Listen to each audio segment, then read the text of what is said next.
Hey, this is Angie of Happy, Healthy, Vegan, and Positive Influence. What?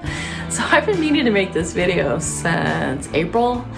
I've been really lagging. Oh my God. So I don't know if you guys are following some of my other social media, you may have heard that I released a fanzine anthology, specifically Positive Influence Hardcore Fanzine Anthology through Shining Life Press. It came out in April. They had actually reached out to me back in October 2019 and asked if I would be interested in working on this project. And I was like, wow, that sounds interesting, but definitely a lot of work. So first I had to go back and look for all of the issues of my fanzine called Positive Influence, which I made in, I keep forgetting, I believe 1988, basically. There was no internet and no cell phones, and I just had a manual typewriter and some pens and paper. And anyways, so I was really into hardcore punk rock, as you can imagine, because I did 6 episodes of a fanzine dedicated primarily to local bands and a lot of straight edge bands. Another theme running through the entire series was vegetarianism, which was the thing back in the day, and to a lesser extent animal rights, which is why I think that this video can still belong on the Happy Healthy Vegan channel. If you have seen our videos about how I became vegan, then you may have heard that it was actually a hardcore punk record that got me thinking about animal rights. The band's called MDC. I think they were from Austin. And inside of the Chicken Squawk single, which came out in 1984, there was a little pamphlet called Are You Really That Hungry? And it goes into some details about how eating animals actually affects a lot, as you guys know. So it was actually a hardcore punk band that got me started on the path to veganism. The 80s were a different time. Veganism was not the thing. It was vegetarianism.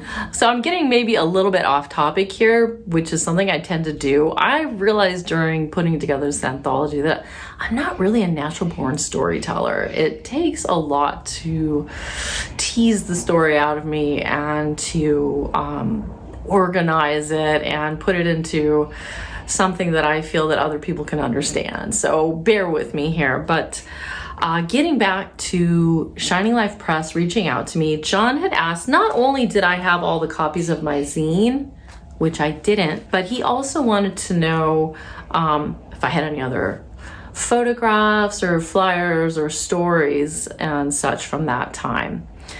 So it was quite a process. So the first step was obviously making sure that we had all of the zines. And as it turned out, in my archives, I had issues 1, 2, 4, and 5. But luckily, after putting out some feelers on social media, we were able to round up the other 2 issues that were missing. And strangely, I had kind of forgotten that issue 6 even existed. And when I first saw it again after 30 years, it all started kind of coming back to me. It was a crazy time, you guys. It was a crazy time in the 80s. And you know what else is crazy? Finding out how much stuff I had stashed all over the house in various capacities. It was like a treasure hunt, getting all these items together that I used in the book. One of the things I found was the originals of issue 2. So this is the only original that still exists. And it's really cool to see this, how I actually did the layouts with pen and ink, with little stick-on letters.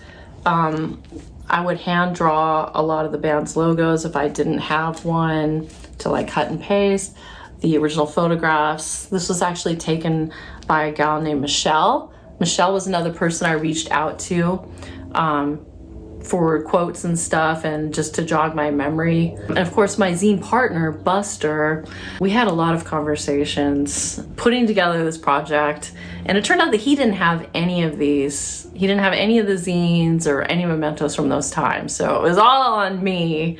It is very cool to see, you know, how my manual typewriter and having to use the whiteout and all the little doodles I made to make it kind of look interesting. Operation Ivy, do you guys know them? If you don't, you probably would know Lint. Oh, here he is, Tim.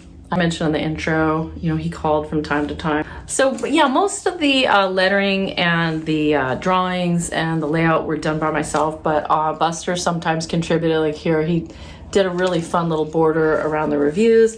Both of us wrote reviews. Both of us interviewed the bands. Oh, here we go. Veged. Okay. We both wrote opinion pieces too. So this opinion piece, I think I wrote it. This is if you had to, would you rather drink a beer or eat a hamburger? And that's to say, would you break your straight edge vows or your, you know, your like animal rights vows? And in Buster and I's case, we both said that we would drink the beer. We personally believe that anyone who is straight ought to at least consider it, of saying going vegetarian. If they haven't already gave it some thought, we would like our readers' opinions on the subject. We'll do a follow-up story if we get enough responses, which I don't think we did get any responses, because if there had been an internet, we would have had a bunch of comments, but because people would have to write a letter and put a stamp on it, mail it to us, that makes it a lot tougher to have interaction. I also found some of my original flyers. This was the very first flyer I ever made to announce that we were doing this fanzine. This is supposed to be me and Buster down here. And some other flyers that I made that I'd cut up to leave in record stores or to put in with the orders. Some of my more serious artwork here. Here's another one, the original of the ad. There's one of my famous fanzine couples. Oh, here's an original of this. This didn't make it into the anthology. Like, world's cruelest habit. Meat equals murder. This looks like Buster's work right here. And then I found a few of my drawings as well. Here's another straight edge guy that, to my knowledge, never got used for anything. And a drawing I did for this band, Against the Wall, that they commissioned. And there's actually t-shirts out in the world. I also talked about how I drew the album cover for a local band called Walk Proud, and got into my dealings with some other New Age Records projects as well. So much research, it was crazy. I talk about all those things in the intro, so you can look forward to those stories if you pick up a copy. Another thing I dug up when writing in the intro was old high school newspapers. Can you believe I still have these? I worked on more than one school newspaper from different schools I went to, but I knew that there was some interesting punk rock stuff in the fore and aft from San Pedro. So that was included as well. On top of that, you guys will not believe how much stuff I've been hoarding my whole life. Let me get my flyer box. So this box here is filled with flyers and stickers and shows I went to, and sometimes even like protests and things. This is from a little later period. It's another fanzine project I could stand to do. Xerox of me with some Liberty spikes. Oh, my brother. Okay, I should mention my brother was a huge resource when I was working on the anthology. He and I spent a lot of time reminiscing and swapping stories, and in some cases photographs and things, because Brian was to a lesser degree a part of the Positive Influence fanzine. He contributed 2 articles, I think an opinion piece or 2, and he's just like such a champion of my work. He's 3 years younger than me, and he kind of looked up to me. He's really sweet. I even found some of my original letters that different bands and fanzine people wrote me back in the 80s. I was really into this band called Final Conflict, and so I've got one of Ron's letters here still. So this is just a portion of my like hardcore punk and straight edge flyers. I didn't go to every single one of these shows, but I went to a lot of them. So these were like a nice reference for, you know, trying to figure out like what years things happened, or trying to jog my memory of shows and interactions with bands and things. And shows were where I, you know, met bands to get their demos or their records for review, or to get news and the scene, and of course to do interviews and to get photographs. So yeah, that's why I've never really been able to part with these things, because it was just such a huge part of you know, who I was as a young woman. And speaking of live band photos, I also dug out my photo album of live band photography. So not only did I do the Positive Influence fanzine in the 90s, I did another one called Substitution, and then I did one called Descent. And so some of these photos are from later times. I didn't really have a good camera in the 80s, so I didn't really take a lot of photos. I talk about that in the intro. So some of these photos were included in the zine, but others are, you know, I guess you'd call them outtakes. So they're all falling apart because I had to take this apart to scan them to use in the zine. Anthology, this is so heavy, you guys. Anyway, so I was using these a lot also to help, you know, put the story together. I've been considering putting out a digital version of this book on Apple Books, because I'd like to include more of the original photography in full clarity and, you know, in color where available, because it really kind of bugs me how bad some of the photos look from the old, you know, the fanzine. It was, you know, first it was like Xeroxed, and then, you know, scanned by someone else, and then, you know, printed again. And yeah, look how terrible. These are some of the photos from the photo book. You could barely see them. So it would be nice to get a little more clarity. Not everything is quite that dark. I didn't scan that zine, so I couldn't, you know, do as much quality control. I didn't have issue 6. But oh, there's one more resource I didn't share with you guys. Okay, the final thing that I dug up from the archives is my personal photo book from the 80s, OBS, which is also falling apart because I kept going in to take things out to scan them. There's me in, this is actually before I did the fanzine. This is like 1986. You know, a bunch of pictures of me from high school there. So I tried to include as many of those personal pictures as made sense in the intro as well. I feel like this is an unboxing. Yeah, so I think there's like 22 pages in the intro that goes into the history. Like, I really struggled with how to tell this story. So I decided the beginning point was actually when I first started doing work on what would be considered a fanzine. I'm not gonna grab these out either. There's more resources, but before I did Positive Influence with Buster, I was doing a fan club that I called Durantes Unite in the mid 80s.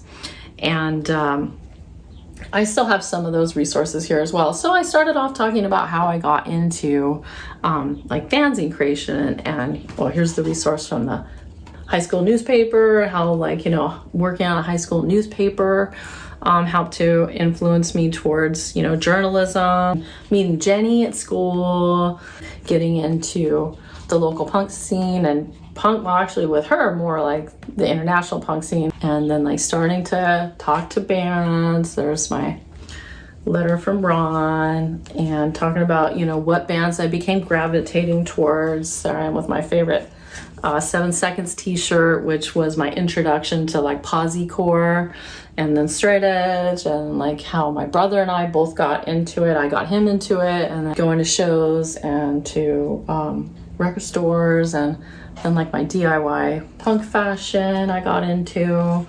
And then, you know, Buster and I starting to work on the zine together, and the bands that I became friends with and that we hung out with. And I just go on, slowly teasing out the story of my life, really, in the late 80s, being involved with the hardcore scene. And then how I moved on from there into other forms of music in the local scene and becoming a college DJ and starting my own bands. And yeah, so it was just really such a journey, you guys. It was a lot, and that's why you didn't hear from me for a bit. But the full timeline was this: October 2019, initiate project, start looking around for resources, and reaching out to people that I knew were part of the story. Then COVID hit and quarantine got instated. I was really nervous at that time. I started making a lot of vlogs to try to help you guys feel a little bit better about the situation. And I felt at that time that a better use of my energy would be towards completing the Happy Healthy Vegan Cookbook, which I had been slowly working on and promising you guys for a year or two prior.